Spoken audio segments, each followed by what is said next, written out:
I just saw Mission Impossible: The Final Reckoning in a press screening of the movie, and the biggest question that you have to ask yourself is this movie good? Does it cap off the franchise, the series as a whole, in a satisfying way, or is it a bit of a mess?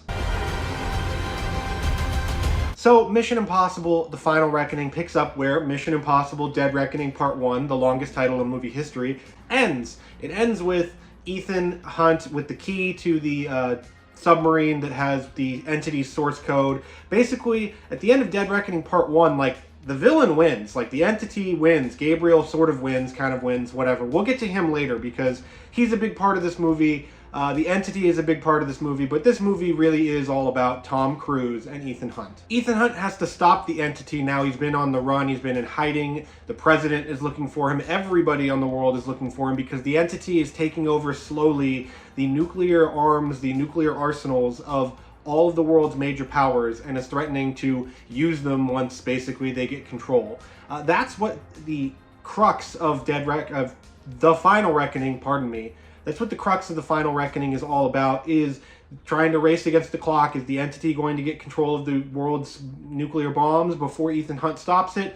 There's plenty of thrilling action set pieces, thrilling sequences that go into Mission Impossible: The Final Reckoning, and those really are the highlight. There is a lot of action, and like I said, it is the highlight. There's also a lot of talking and exposition, and for a Mission Impossible movie, yes, there's tons of exposition in all of these movies, because you kind of need it.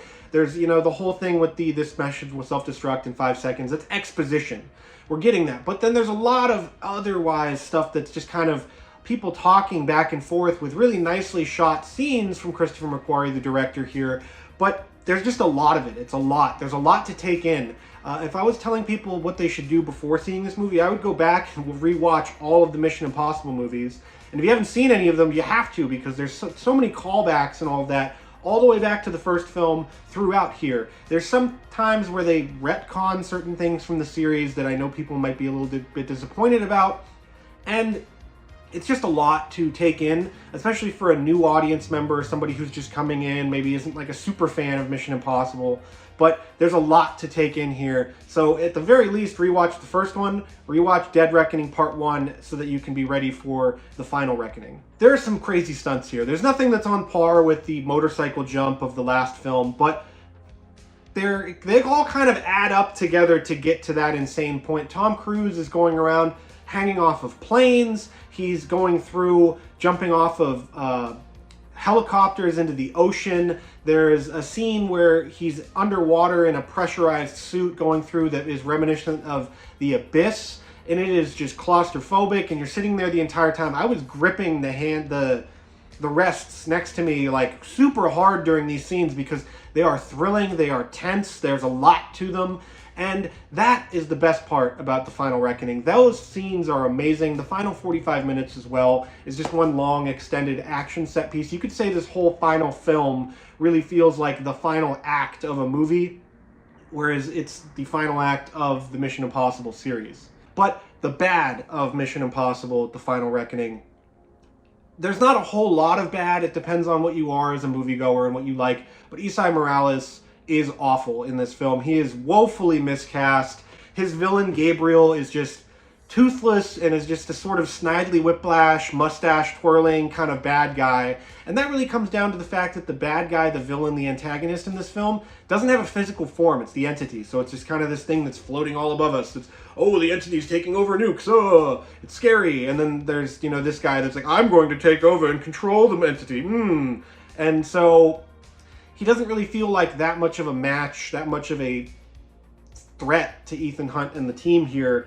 And so that's really the problem, is that you don't have a physical villain here to go head-to-head. I know Nicholas Hoult was in the running for this role at one point, but he had to drop out due to scheduling conflicts. That would be a completely different character. Even through that, it is a spectacle. It is an excellent action movie. It is one that I recommend that you go see in theaters. Go see it in either Dolby Sound, which I did, or you can see it in IMAX, which the people that saw the other screening said the IMAX is amazing as well. Mission Impossible: The Final Reckoning releases in theaters on May 23rd, 2025.